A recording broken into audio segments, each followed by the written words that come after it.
We're going to talk about the thing you don't have in your business. Now, I coach companies all over the country, and almost all of them do not have what we're about to talk about. And guess what? It is one of the secrets to having a strong business.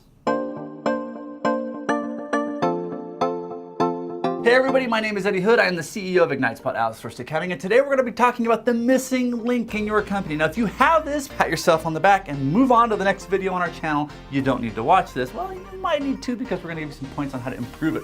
We're talking about job descriptions. Now, before you turn off the camera or the video or whatever and say, I know about job descriptions, I don't need to watch this, you may not actually know all you need to know, because guess what? Like I said, as I coach businesses, most actually don't have them. The job descriptions exist in people's brains. This is a huge problem because trying to go to work and run a company without job descriptions is really hard. For your people to just figure out what you want from them and try to get it right every day it's kind of like peeing in the wind, you know? It's really hard. It's really messy, and people just come every day and just try to fight the good fight and come out of work each day clean, hoping that they did a good job, knowing that they probably didn't. Now, look, I'm gonna be honest with you guys and vulnerable for just a minute. I have owned IgniteSpot for 9 years, and I have not had job descriptions in my company until about a month ago.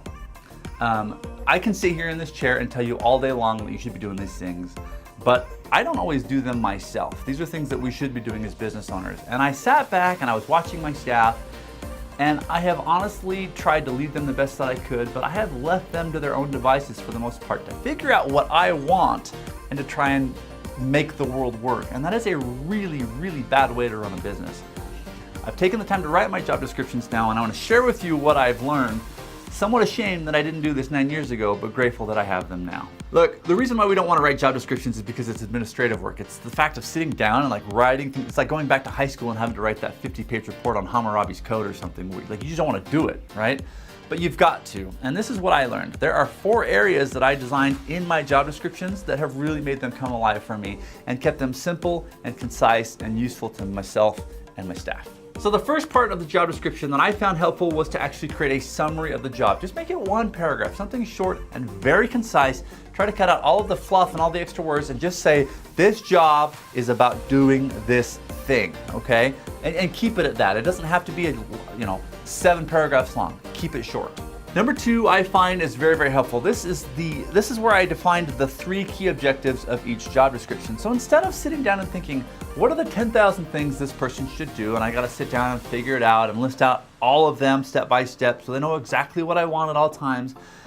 I decided not to do that. I decided to come up with 3 key objectives that would make the person successful in their job path, because I believe that if I give people objectives, they can head in that direction, and I want them to have the freedom and the autonomy to create and build with me. I don't want them to just follow a really detailed checklist. That's my approach, and well, let me give you an example. All right guys, here is the job description for the IgniteSpot Sales Manager, and at the top it says 3 key objectives of this position. Now the first one is to generate new revenue. The sales manager's job is to bring new deals in the door. So she is required to sit down and work each new lead, create a proposal, and close the deal. That's objective number 1. Objective number 2 is to scale sales systems. In her free time, I want her to be thinking about how to close more deals, how to use our CRM software effectively, how to pass leads through the system faster by using automation and tools and all of that other stuff.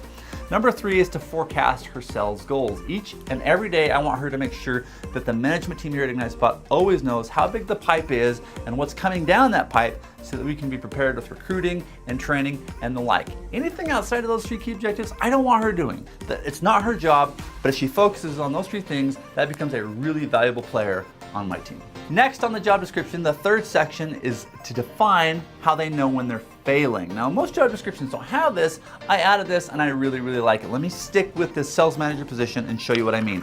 So number 1, how to know if you're failing. Leads are not being contacted within 24 hours of filling out the form on our website. So at any time, if I go into my CRM and I see a lead that hasn't been contacted within 24 hours, that person is failing at that job. That is a key requirement at IgniteSpot. Number 2 is that proposals are being created for clients, but they're not a good fit. So if the salesperson is trying to just, move deals through the system and not really giving a good quote or a good proposal that supports the work, that's a problem. They're failing. So for example, if we should be charging X amount of dollars for a client to do their work, and she does it right here, she puts the price right here just to close the deal faster, and move it through the system, down the road we're gonna fail and we're gonna know that, so then we can go back to her and help her understand that she is not fulfilling her job description. The third reason why she might be failing at her job is that onboarding, we have an actual onboarding staff that brings new clients from the sales team into the operational team. If she is not doing a good enough job of making sure the onboarding knows everything they need to know about the new client to be successful. And then the last thing that she has on her system to know if she's failing or not is a quota. All salespeople should have a good quota. So she has a minimum amount that she needs to hit and then a goal amount that she needs to hit. So if she comes in less than this each month and new deals closed, we're failing at that position and we need to reevaluate. The next section of the job description is to talk about the experience that I require for that job description. Now this is interesting because I've got a lot of staff here, and as I started designing these requirements, some of my staff over exceeded the expectations for that job, and some of them didn't have the qualifications that I wanted to have, but it was really, really powerful to say, no.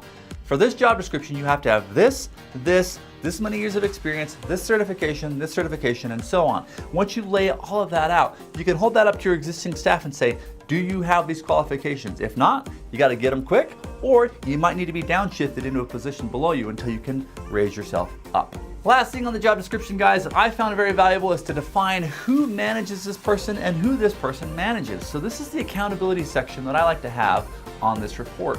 So you can go to it and it will say, you as the sales manager, for example, report to this, the COO or the CEO or whoever it's going to be, and you need to meet with them once a week, and in the meetings you need to talk about these action items, and you lay out the agenda that you as the entrepreneur or CEO see fit that needs to happen in order for that person to progress in their job. Also, you want to identify who reports to them. So you would say, the sales associates report to you as a sales manager, and each month or each week, you need to be talking about these items to stay on track in your agendas, because if you don't, they're just going to talk about cats and dogs and what they did over the weekend, and that is not going to move your company forward. All right, guys, that's it for today. Before you sign off of this video, make sure to subscribe to the channel if you haven't already. We're constantly giving out tips and tricks to make your business more profitable and more interesting to you and your customers each and every day. Remember, the job descriptions are the dirty little secret of most companies. I coach them all over the country. Most don't have them, so if you do, give yourself a pat on the back.